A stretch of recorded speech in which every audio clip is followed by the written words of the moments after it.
आता अगरबत्ती पण लावली आतून ना तुळशीला आणि पाणी पण सगळं मारून झालं आणि आता निघतो आम्ही.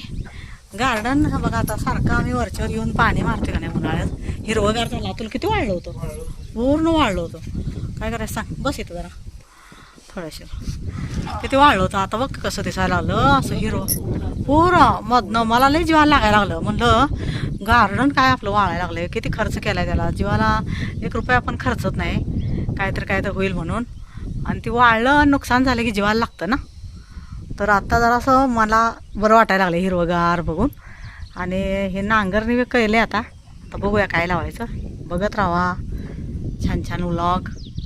आणि तुमच्या जीवनात पण असंच चांगलं व्हावं ही ईश्वरचरणी प्रार्थना करते. काकू तुमची सगळेच आम्ही तुमच्यासाठी प्रार्थना करतोयच.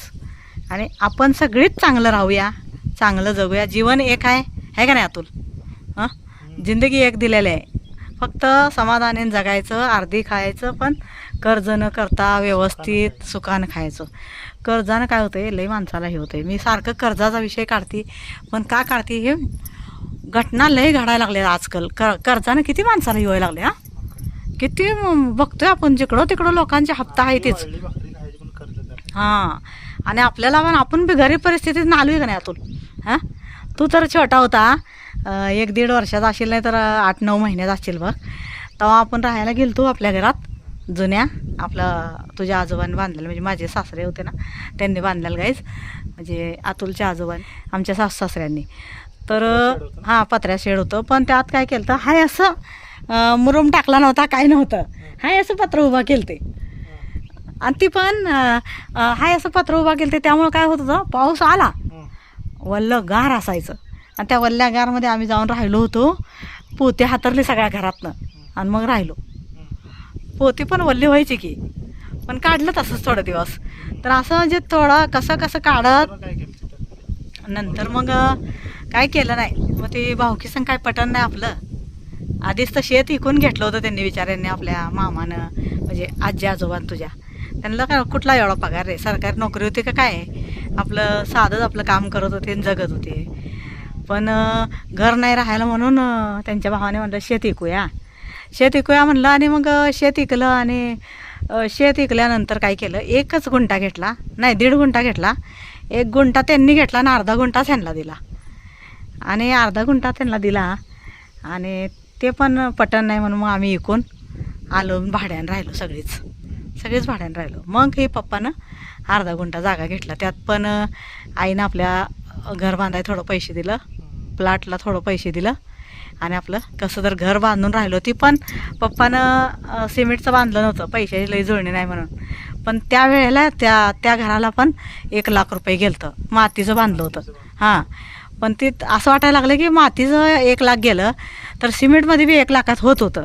पण कोण सांगाय नसल्यामुळं आणि काकांचा भोळा स्वभाव असल्यामुळं नाही, त्यांनी जास्त माहिती पण केली नाही आणि मातीत बांधलं. तर ते पण घर मी काय केलं, मग चांगलं ते माती खोरून हातानं आम्ही काढून, आणि पुरी इटाची माती का नाही, बाहेरच्या साईडनं आतल्या साईडनं खोरून काढली मी. आणि मग गिलावा केला चांगला. तर गिलावा आता घर कसं होतं आपलं, हे बघा, ही जी भिंती आहेत ना गाईज, असं मजबूत भिंती मी गिलावा करून केलं. त्याला कोण म्हणत नव्हतं मातीचं घर आहे. फक्त वर पायऱ्या करायला येत नव्हत्या, स्लाप नव्हता, वर वाळू घालायचा जागा नव्हता, कपडे आणि आपलं पापड विपड तर लोकांच्यात जायला लागायचं ना, तेव्हा वाईट वाटायचं. पण असं सांगायला नसलं तर आपण विचारून करायचं. पण पैसा नुकसान करायचं नाही, कारण की घर पण एकदाच होत असतं बांधून. पैसा नुकसान झाला की आपल्याला कसं होतंय, काय वाळवण काय करायचं असलं, पावसाळ्यात काय करायचं असलं तर आपल्याला कपडे धुणं भांडी, आपलं देवाचं असते दसरा त्यावेळेला पण दसरा असला की पाऊस असतोय ना, मग कपडे वाळत नसतात तेव्हा लोकांच्यात जायला लागायचं मला. काय अतुल, मग मी जायचे तरी आपले लोकच होते चांगले. आणि आपण कसं कोणाला त्रास देणार नव्हतो. चप्पल एका साईडला काढायचं, असं नाही की भसभस त्यांनी दिलं आहे आपल्याला, हे संधी दिली आपल्याला वाळू घालायची, तर त्या संधीचं त्यांचं घर सोन्यासारखंच करायचं आणि आपला त्रास त्यांना झाला नाही पाहिजे असंच आपण वागायचं. तर असे चप्पल एका साईडला काढायचं आणि मग पायरीवर जायचं आणि गपचीप आपले जसे आपले कपडे वाळू वाटले तसे काढून व्यवस्थित घेऊन यायचं आणि त्यांचे टेरेस आहे असं स्वच्छ ठेवायचा आणि आपापल्या घरी निघायचो. तर त्यांनी पण आपल्या वागण्याला बघूनच आपल्याला कधी नाही म्हणलं नाही, कधीच ना. पापड करू दे काय करू दे घाला म्हणायचे, अतुलच्याही घाला तुम्ही, तुम्हाला काय आम्ही नाही म्हणतोय का. की आपलं कसं होतं, लोकांचं घर म्हणजे कोणी दिलं तर त्याला आपण गैरवापर करायचा नाही त्याचा. हां, आपलं समजूनच जपायचं आणि त्या आपल्याला जेवढी वेळ दिला त्या वेळेचा आपला पण फायदा करायचा आणि त्यांचं पण नुकसान नाही करायचं. तर असं मी करत आल्या. त्यामुळे माझं म्हणजे त्यांनी काय म्हणायचे की नाही, मला कधी नाही म्हणलं नाही त्या बिचाऱ्यांनी. आणि माझ्या अडचणीला अर्ध्या रात्री तुम्हाला काय ताप बीप आला तर ती दवाखान्यात बिचारी यायची माझ्या संग. तर त्यांचा मनापासून मी धन्यवाद करते माझ्या शेजाऱ्यांचा. लय मला साथ दिली. कसं अडचणीच्या वेळेला काका लवकर यायचं नाहीत घरी आणि पोरांना बरं नसलं तर मग मी रडत बसायची एकटीच. आणि आई आमची लांब, तर आता सांगू कोणाला, तर मी रडत बसायची. तर मला सगळेजण म्हणायचे अतुलच्या रडू नका, आम्ही आहे. मग लगेच त्याने जाऊन रिक्षा बोलवून आणायचं आणि मग माझ्या संग यायची पोरांसंग. म्हणजे मी एकटी पोरं कुठे घेऊन जाणार. आणि मला जास्त सांगलीतलं माहीत नव्हतं. मी तुम्हाला म्हणायचे ना, म्हणजे सांगितलं आहे व्लॉगमध्ये की काका कधी नेत नव्हते मला कुठं. तर मला सांगलीतलं काय माहीतच नसायचं, दवाखाना कुठं आहे काय कुठं आहे. आणि बरं नसलं तरी यायचं नाही त्या संघ घेऊन जायला मला पोरांना. मग मला विचारे ते माझी शेजारी लई चांगली होती. मी पण त्यांच्या कामाला मदत करू लागायची आणि त्यांच्या आडीनडीला अडचणीला नाही, त्यांचे काय कार्यक्रम हे असलं तर त्यांना मदत करू जायचं, त्यांना मसाला निवडून द्यायचं, त्यांचं आवरू लागायचं, काय असेल ते सगळ्या मदती करायची. भांडी घासायचं असलं भांडी बी घासू लागायचं, वाढायचं असलं तर वाढू लागायचं.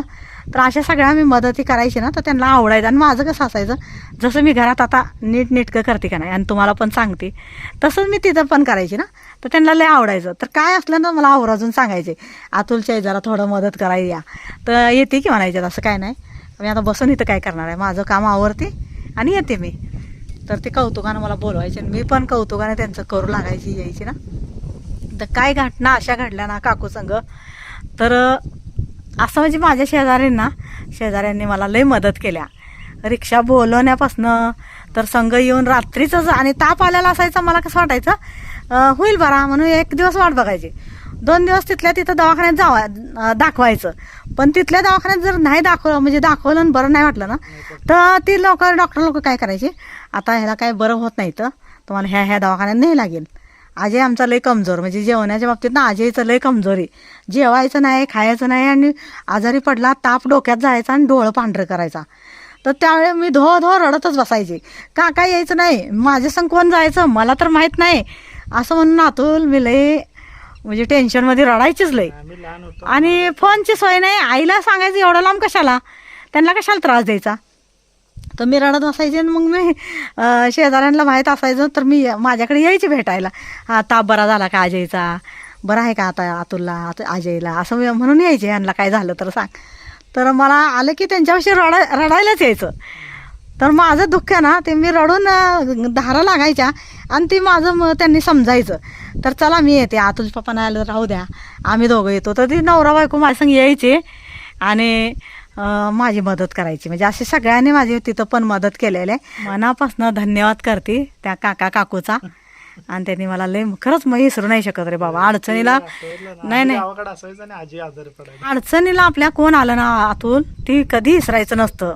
ती एक देवाच्या रूपात आलेल्या असतात आपल्या अडचणीला. तर त्यांचा मनापासून धन्यवाद आणि हमेशा धन्यवाद करत राहणार. चला हां, चला जाऊया आता.